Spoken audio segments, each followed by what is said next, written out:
Today our verse is 1 Samuel chapter 3 verse 8. And the Lord called Samuel again the third time, and he arose and went to Eli and said, Here I am, for you called me. Then Eli perceived that the Lord was calling the young man.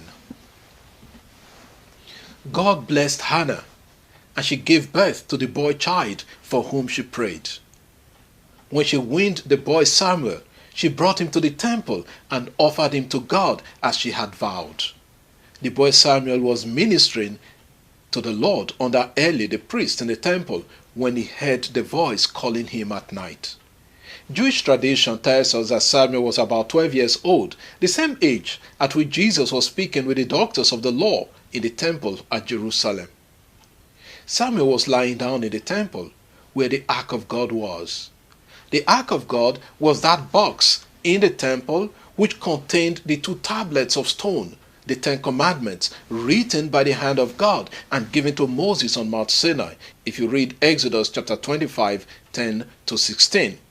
The ark of God, or the ark of the covenant, was an important element in the temple. We could describe it the way we talk about the tabernacle in the Catholic Church, a very important aspect of the temple. Samuel was in the presence of the Lord. He was lying down in the presence of the Holy of Holies when he heard the voice in his sleep.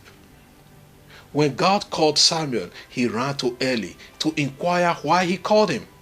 Running to his master shows a dutiful, respectful, and loyal boy. But Eli asked him to go and lie down because he did not call Samuel. That happened the second time. Our verse says, And the Lord called Samuel again a third time, and he arose and went to Eli. My interest is in 2 aspects of this verse. First, he still went to Eli the third time, even after Eli told him to go back to sleep 2 other times. Samuel still went to Eli and said, Here I am, for you called me. Why was Samuel convinced that it was Eli's voice? It would seem that the voice calling him sounded like that of his master.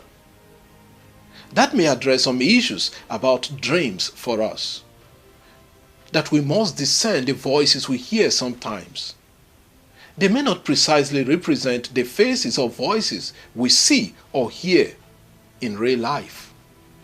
On a lighter note, if you were Samuel, would you go to Eli a third time? Second, Eli could then discern that it was God calling the young man. See how long it took for Eli, the priest of God, to perceive that it was the Lord calling the boy. The process of discernment is not easy. We need to subject it to some interrogation to know that God is actually speaking. Today, some people dream or hear a voice and immediately conclude that God is calling or speaking. I hope you are not easily carried away, especially when someone tells you that God has spoken to them concerning you. We must subject voices we hear to proper discernment.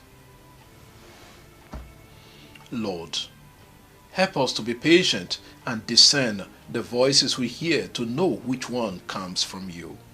Amen. God bless you, and I wish you a pleasant day.